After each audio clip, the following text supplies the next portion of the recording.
All right, so let's get started. It's going to be a big day for you guys today. And what I'm going to be preaching about, I'm not going to tell you the title of the sermon yet. What I want to do is I want to ask you a few questions. It's not going to be unorthodox. It's just going to be questions. Raise your hand if you agree with what I'm about to say. Do you agree that the government or science lied to us about evolution? Raise your hand. Okay, that's the whole room. Do you believe and agree that the government or science lied to us about the Big Bang? Whole room. Do you believe and do you agree that the government lied about our Earth? Oh, so you guys all agree? Well, what I'm preaching about today is called the flat Earth. And I'm sure you guys have heard of this theory before, but I'm sure you've never heard it from somebody who actually studied the Bible. And all the sermons and preaching and verses you can find on it are going to be from the ESV and the NIV and people who are not spirit-filled, people who have not read their Bible cover to cover. But what I'm going to preach to you is that the earth is actually flat and you've been lied to your whole life. And this is going to blow your mind when you see the scripture on it and when you see the science on it. And it only took me about 8 minutes to convince Brother Justin and Brother Eric that the earth was flat. And I'm going to show you without a doubt that the Bible teaches this is flat. Grab your packet from under your desk. So under your desk, I gave you guys a packet. It's going to help you visualize everything I'm about to tell you. And don't worry, this sermon is going to be completely based in Scripture. This sermon will be completely based in Scripture. And what I need you to do, I only had so many packets, so if you don't have a packet, please share with somebody behind you. I could only print so much from work. So what you're looking at is not a perfect example, but this is essentially what the flat earth looks like. So I'm showing this to the camera, but you take a look at it. And this may sound funny to you, right? It may sound like weird, and you probably have heard it from people who, sound like heretics sometimes. I'm telling you that keep all those thoughts aside. I need you to have an open mind today. If you trust me as a pastor, if you trust me as a preacher, and if you've heard my other sermons, you know that I base everything on the Bible. But good thing I have a little science also to back up everything I'm about to tell you. So what you're looking at in your packet is essentially an example of what the earth actually looks like. So the earth is a circle, but I'm going to explain everything to you from the Bible first. So what you're seeing on top, you see that circular dome-looking thing? That is what's called the firmament. That is what the Bible calls the firmament. So you're in Genesis chapter 1. But I just want to ask you, remember I just asked you a few questions. You rose your hand if you had the answer. So let me ask you a few questions. Those of you, I'm not going to put anything against you. I'm not going to make you feel bad. Raise your hand if you believe that the earth is a sphere. It's okay. Okay, so half the room, right? Let me ask you something.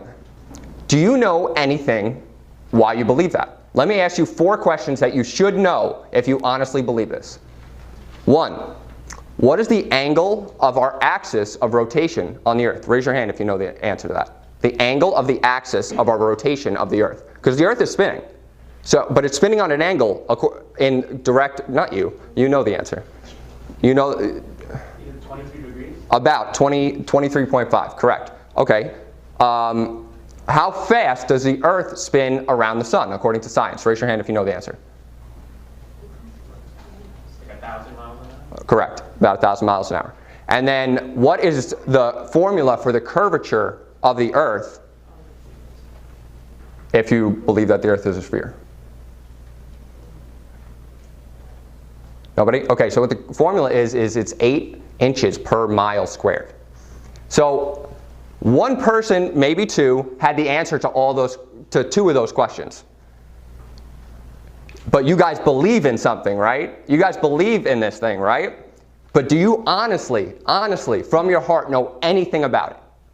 Or do you believe it because you've been taught it since you were a child? In the same way we're taught evolution from childhood, and you just told me everybody in this room that does not, everybody in this room raised their hand. They told me they do not believe in the Big Bang. You know you have to believe in the Big Bang to believe that the earth is a sphere. You don't get to pick. The reason I say that is because the earth is spinning around the sun, according to the science, because of the sun's gravity. The sun is traveling through our galaxy at 515,000 miles per hour. Why is it doing that? Because of the Big Bang. And our galaxy is continuing to travel even faster than that into nothing. Obviously, the galaxy is traveling through the universe, but the universe is expanding into nothing. That's what science tells you.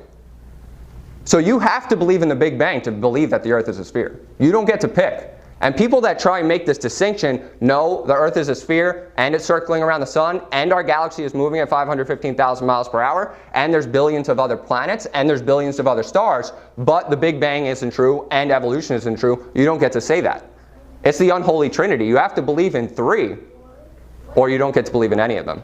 So let me prove to you from the Bible that this is true, but I want to read one verse for you. In Proverbs 18 and verse 13, it says, "He that answereth a matter before he heareth it, it is folly and shame unto him." So if you already made up your mind about what I just told you before I told you any scripture, that's a shameful thing to do. I want you to keep an open mind, keep your eyes open, read what I'm telling you. You're going to go to each verse with me. And if I'm not 100% clear, if you are not dead sure, because I'm preaching 2 sermons on this, each sermon is different. I have 12 pages of scripture. I'm going to prove to you without a shadow of a doubt that the earth is flat. In Hosea chapter 4, verse 6, you turn to Genesis chapter 1. It says, "My people are destroyed for lack of knowledge, because thou hast rejected knowledge. I will also reject thee, that thou shalt be no priest to me. Seeing thou hast forgotten the law of God, I will forget thy children." So the Lord has shown me this to be true. And science proves this without a doubt, and I'll show you that as we go through. But if I don't preach about this, because I know how every single person in the movement feels about this, I've seen every pastor in the movement publicly, just denounce flat earthers, make them feel stupid, make them look stupid. And most of the flat earthers that are commenting are very angry. They're not going about it the right way. They don't have the scripture. I have the scripture. So let's go to Genesis chapter 1 and look in verse 6.